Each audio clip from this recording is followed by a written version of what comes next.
within the broad framework that's presented. So it's like, people that are like, oh, it's too big. It's supposed to be big because it should encompass everything from fixing the pipes in Flint to cleaning the water in West Virginia to developing battery storage technology to retrofitting buildings to be cleaner and to have solar panels on top. It should include seed cultivation. It should include all sorts of things, which is why it's large.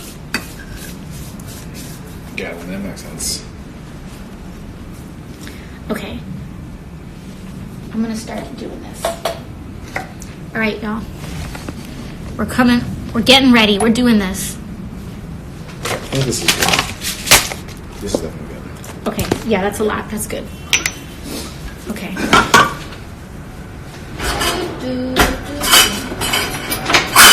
Finally!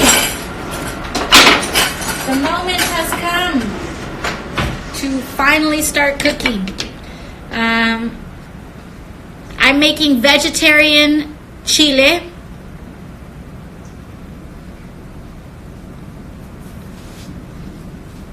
So, okay, starting here. Boop. Okay. Add olive oil.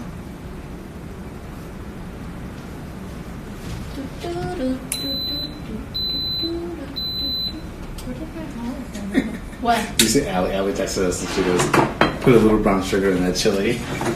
Allie said, put a little brown sugar in the chili. Do I have brown sugar? I do have brown sugar. Should I do it? Okay, guys. You come home and you have to go to grab your groceries on the way home, and sometimes you don't have your reusable bag with you, and then it's like so many plastic bags. Does this drive anyone else crazy? It drives me crazy. I wish they didn't exist. I'm gonna pour myself some wine because it's been a long week.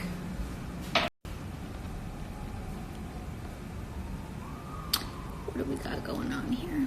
Okay, first thing I need to do is peel these sweet potatoes and then dice them. Hey everyone, how's it going? All right. Special hello to my haters.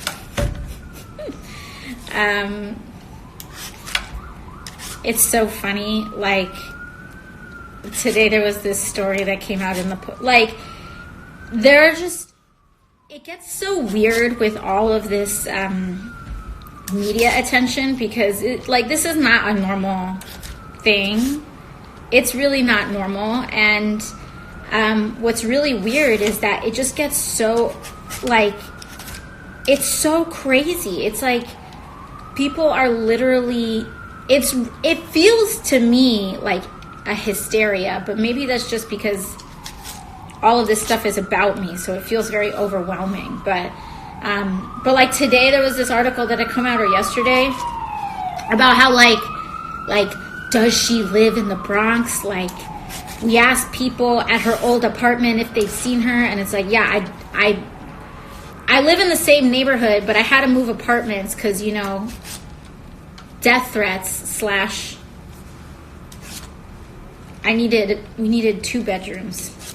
But anyways, it's like, we haven't seen her. Does she even live in the Bronx? Because they were like staking out my old apartment and couldn't find me. And it's like, it just feels like people feel much more entitled to like very private and personal information about me that they don't ask for of other people. It's like, I'm sorry, I don't know if you all saw, but like a guy was just arrested last week with all of these semi-automatic guns and literally trying to kill me and other people. Like literally arrested before trying to like murder me. Our planet is going to face disaster if we don't turn this ship around. And so it's basically like there's scientific consensus that the lives of children are going to be very difficult. And it does lead, I think, young people to have a legitimate question. Is it okay to still have children? And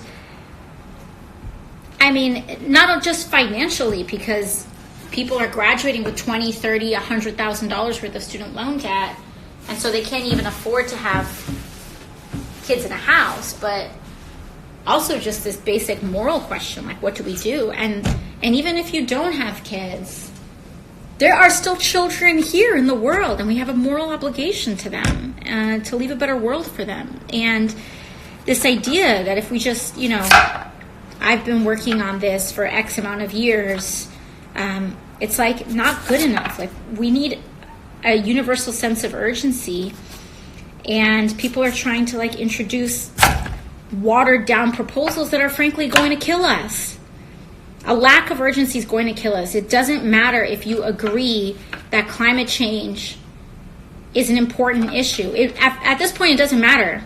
If you believe climate change is a problem, that's not even the issue. It's the issue is how urgently you feel we need to fix it. And if you do not have a sense of urgency to try to turn this around in 10 years, how is that different than a person who's just... The way I feel about it is, first and foremost, we have to empower and center the people of Venezuela and the will of the public. That is the number one issue that we have to center here, because really the issues of our time, people want to make this about an ideology, oh, this is about socialism, this is about capitalism, this is about this, that, and the other. And it doesn't, what people don't understand is that this is really kind of an issue of authoritarianism versus democracy in many different ways. And just like we don't point to countries like Zimbabwe or other nations, other failed states that use capitalist frameworks and say, oh, look, because this nation has hyperinflation and is a failed state, this tells you the failures of capitalism. First of all, this is really an issue of a failure of democracy. And I would say that people want to say my ideology is this or my ideology is that. What I believe in, above all else, is a true democracy, is democracy as a form of government, and democracy in the workplace, democracy in our economy. That is one of my number one guiding principles. And when we see a failure of democracy, like for example in our country, where corporations and the rich have, to the Iran-Contra crisis, which for those of you who don't know, the Reagan administration, and you can read all about this is not like some conspiracy theory, this is history. The Reagan administration engineered kind of a drug funneling situation in order to fund and finance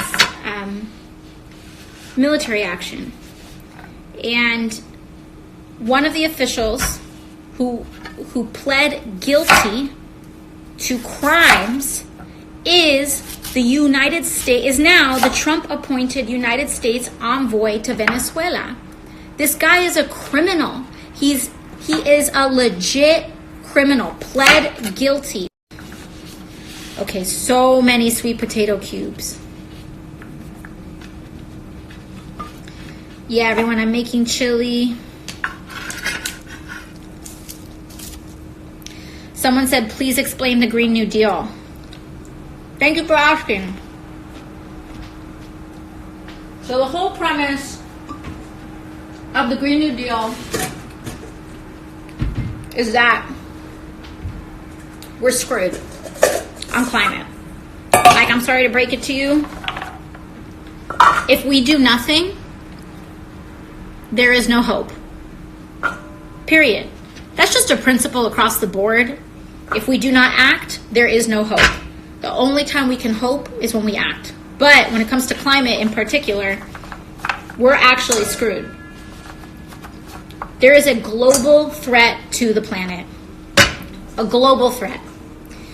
And at this point, we don't even have to prove it. Just walk outside in winter in a lot of places, and it's either way worse than you're used to or way warmer than you're used to. Hurricanes, storms, wildfires. We are dying now, 40 years, and we've never addressed it. In fact, the issue's gotten worse. So I don't think that working on an issue for 30 years alone is what qualifies, is what makes someone qualified to solve an issue. That said, there are a lot of people that have been doing this work for decades, that have proposed ambitious solutions for years and have not been listened to. So it's not just, I've been doing this for 30 years, so we need to listen to them. Because frankly, people have been failing at the same things for 30 or 40 years. What we need to do is say, what solutions have not been tried yet? And what ambitious scale have we not shot at yet? And let's do it. Let's do it. Because if you think that a carbon tax alone and no other intervention is going to fix climate change, you're part of the problem. It is part of a solution. A carbon tax could be part of a solution. But to think that any one thing is going to get us out of this mess is basically pretending that it was just one thing that got us into it. And we know that that's wrong. We know that that's wrong. And we basically need to propose a solution on the scale and of the magnitude of the problem. We have one shot. We have one shot. Because we could have had 3, 4, 5 shots at this. But to be very frank, people didn't try. For 30 or 40 years, they wrung their hands and they said it's too complex. And now people are dying in the thousands. And I'm just not here to listen to this basic, like this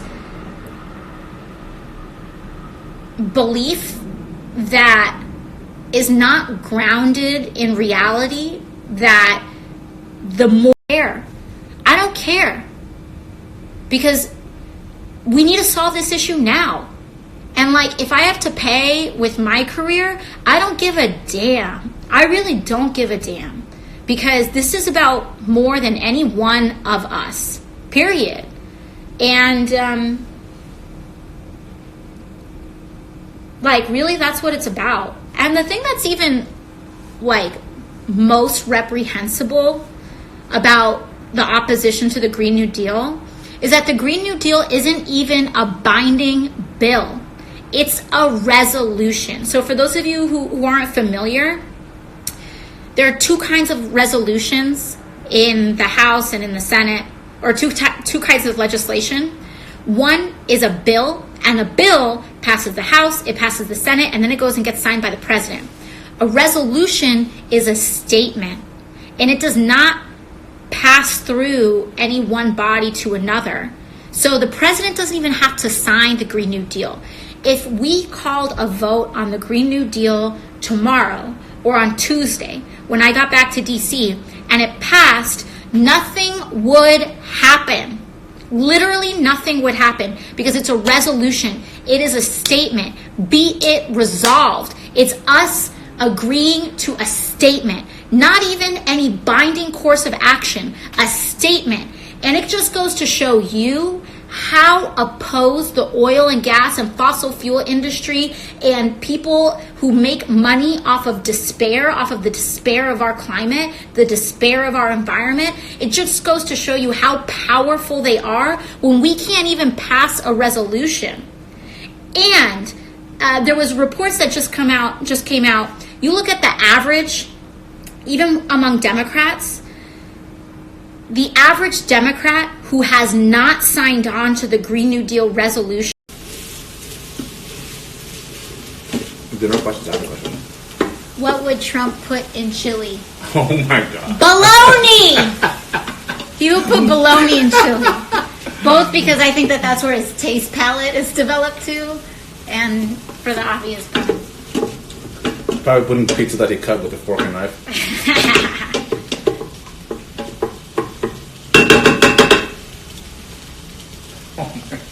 What? Baloney. Oh my god. This red pepper is so good. It's so good, right? It's